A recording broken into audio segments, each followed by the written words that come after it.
ಇವತ್ತು FIIಗಳು almost 5,700 ಕೋಟಿಯಷ್ಟು cash ಮಾರ್ಕೆಟ್ನಲ್ಲಿ cell ಮಾಡಿದ್ರು. DIIಗಳು 7,000 ಕೋಟಿಯಷ್ಟು ಬೈಯಿಂಗ್ ಅನ್ನು ಮಾಡಿದ್ರು. ಓವರ್ ಆಲ್ ಮಾರ್ಕೆಟ್ನಲ್ಲಿ FII DII ಫಿಗರ್ಸ್ 1,200 ಕೋಟಿ ರೂಪಾಯಿಯಷ್ಟು ಬೈಯಿಂಗ್ ಮಾಡಿದ ಹಾಗಾಯಿತು. ಇದಕ್ಕಿಂತ ತುಂಬ ಇಂಪಾರ್ಟೆಂಟ್ ಅನಿಸುವಂತಹ ಇನ್ನೊಂದು ಸುದ್ದಿ, ಹ್ಯಾಂಗ್ ಸೆಂಗ್ ಅಥವಾ ಹಾಂಗ್ಕಾಂಗ್ ಸ್ಟಾಕ್ ಎಕ್ಸ್ಚೇಂಜ್ ಇವತ್ತು 8.5% ಕೆಳಗೆ ಬಿದ್ದಿದೆ. There has been one of the biggest crashes in history of Hang Seng which has happened today. ಇದಕ್ಕೆ ಕಾರಣ ಏನು ಅಂತ ಕೇಳಿದರೆ, ಚೈನಾದಲ್ಲಿ ಸ್ಟಿಮ್ಯುಲಸ್ ಕೊಟ್ಟಿದ್ದಾರೆ. ಈ ಸ್ಟಿಮ್ಯುಲಸ್ನ ಯೂಫೋರಿಯಾ ಎಲ್ಲ ಕಡೆ ಇದೆ. ಏನೋ ಆಗುತ್ತೆ ಅಂತ ಹೇಳುವ ಆಶಾಭಾವ ಎಲ್ಲ ಕಡೆ ಇದೆ. ಆದರೆ ಈ ಸ್ಟಿಮ್ಯುಲಸ್ ಚೈನೀಸ್ ಎಕಾನಮಿಗೆ ಯಾವುದೇ ರೀತಿಯ ಸಹಾಯವನ್ನು ಮಾಡೋದಿಲ್ಲ.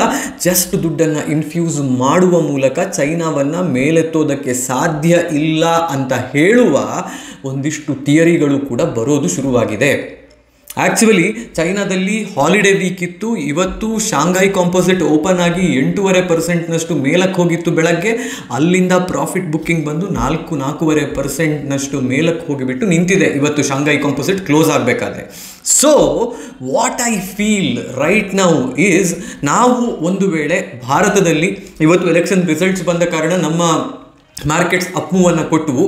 ಬಟ್ ಇಸ್ರೇಲ್ ವಾರ್, ಇರಾನ್ ಮತ್ತು ಇಸ್ರೇಲ್ ಕಾನ್ಫ್ಲಿಕ್ಟ್ ಹೆಚ್ಚಾದರೆ ಅಥವಾ US ಪ್ರೆಸಿಡೆನ್ಷಿಯಲ್ ಇಲೆಕ್ಷನ್ ಸಮಯದಲ್ಲಿ ಏನಾದರೂ ಕಿರಿಕಾದರೆ ನಮ್ಮ ಮಾರ್ಕೆಟ್ಸ್ ಅದಕ್ಕೆ ರಿಯಾಕ್ಟ್ ಮಾಡಿ ಬೀಳುವ ಸಾಧ್ಯತೆ ಇದೆ.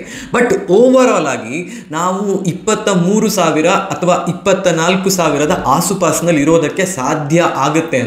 ಅಂದರೆ ನಿಫ್ಟಿಯ ಆಲ್ ಟೈಮ್ ಹೈಯಿಂದ ಒಂದು 10% ಕೆಳಗೆ ಬಂದು ಅಥವಾ 10% ಬಂದು ಅದರ ಒಳಗೆ ಸ್ಟೇ ಮಾಡೋದು ಸಾಧ್ಯ ಆಗುತ್ತೆ ಅಂತಂದರೆ ಇನ್ನೊಂದು 6 ತಿಂಗಳಲ್ಲಿ we can come back and claim on all time high all over again.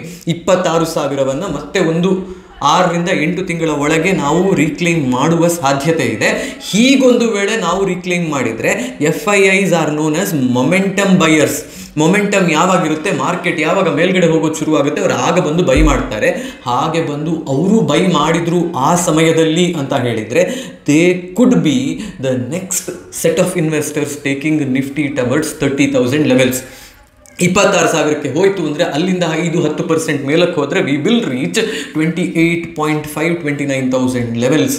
ಇಷ್ಟನ್ನು ಒಂದು ವರ್ಷದಲ್ಲಿ ನಾವು ಟಾರ್ಗೆಟ್ ಮಾಡೋದು ಸಾಧ್ಯ ಇದೆ ಅಂತ ಇವತ್ತಿಗೂ ನನಗೆ ಅನ್ನಿಸ್ತಾ ಇರುವಂತಹದ್ದು. Because we are growing well. ನಮ್ಮ GDP ಗ್ರೋತ್, ನಮ್ಮ ಇಂಡಸ್ಟ್ರಿಯಲ್ ಪ್ರೊಡಕ್ಷನ್ ಡೇಟಾ, ನಮ್ಮ ಓವರ್ ಆಲ್ ಡೊಮೆಸ್ಟಿಕ್ ಇಶ್ಯೂಸ್ ಎಲ್ಲವೂ ಕೂಡ ಪಾಸಿಟಿವ್ ಆಗಿದೆ ಅಂತ ಹೇಳುವ ಕಾರಣಕ್ಕೆ.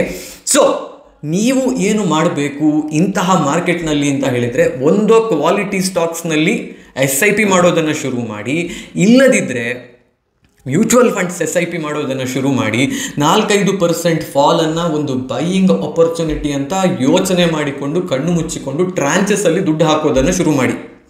ಇದಿಷ್ಟನ್ನು ನೀವು ಮಾಡಿದರೆ ಮುಂದಿನ ವರ್ಷದ ಕೊನೆಗಾಗಬೇಕಾದ್ರೆ you will have good returns in your portfolio ಅನ್ನುವಂತಹದ್ದು ನನ್ನ ಅನಿಸಿಕೆ. ಯಾಕೆ ಅಂದರೆ ಈಗಿರುವಂತಹ ಗ್ಲೋಬಲ್ ಟ್ರೆಂಡ್ ಆ ರೀತಿಯದಿದೆ. ನಾಳೆ ವಿಶ್ವಯುದ್ಧ ಆಗುತ್ತೆ ಅನ್ನುವ ಆಲೋಚನೆಯನ್ನು ತುಂಬ ಜನ ಮಾಡ್ತಿದ್ದಾರೆ.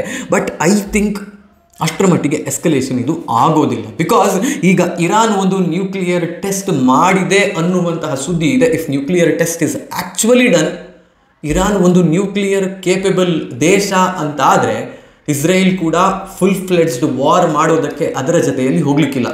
ಈಗ ಮಾಡ್ತಾ ಇರುವ ಹಾಗೆ ಹೆಜ್ಬೊಲಾದ ಕಮಾಂಡರ್ಗಳನ್ನು ಅಥವಾ ಇರಾನ್ನ ಆರ್ಮಿಯ ಮುಖ್ಯಸ್ಥರನ್ನು, ಅಲ್ಲಿ ಪವರ್ನಲ್ಲಿ ಇರುವವರನ್ನು ಅಟ್ಯಾಕ್ ಮಾಡಿ ಕೊಲ್ಲುವಂತಹ ಅಥವಾ ಫುಲ್ ಫ್ಲೆಜ್ಡ್ ವಾರ್ ಮಾಡದೆ ಸಣ್ಣ ಸಣ್ಣ ಆಪರೇಷನ್ಗಳನ್ನೇ ನಡೆಸಿ ಇರಾನ್ನ ನಡುವನ್ನು ಮುರಿಯುವಂತಹ ಕೆಲಸವನ್ನು ಮಾಡಬಹುದು.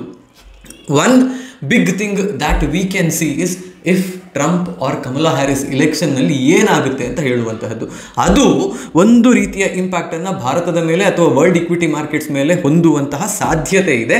ಬಟ್ ಅದು ಬಿಟ್ಟು ಯಾವುದೂ ಒಂದು ಸಿಚುವೇಶನ್ 20,000ಕ್ಕೋ 19,000ಕ್ಕೋ ನಮ್ಮ ಮಾರ್ಕೆಟನ್ನು ತೆಗೆದುಕೊಂಡು ಹೋಗುವ ರೀತಿಯದು ನನಗೆ ಅಟ್ಲೀಸ್ಟ್ ಈಗ ಕಾಣ್ತಾ ಇಲ್ಲ. ಇನ್ವೆಸ್ಟ್ ಮಾಡುವವರು ದಯವಿಟ್ಟು think of this as a buying opportunity. ಇದಿಷ್ಟು ಇವತ್ತಿನ ವಿಡಿಯೋ. ನನ್ನ ವಿಡಿಯೋ ಮಾಹಿತಿ ನಿಮಗೆ ಇನ್ವೆಸ್ಟ್ಮೆಂಟ್ ಬಗ್ಗೆ ಕಲಿಯೋದಕ್ಕೆ ಮತ್ತು ಇನ್ವೆಸ್ಟ್ಮೆಂಟ್ಗಳನ್ನು ಅರ್ಥ ಮಾಡಿಕೊಳ್ಳೋದಕ್ಕೆ ಮಾತ್ರ.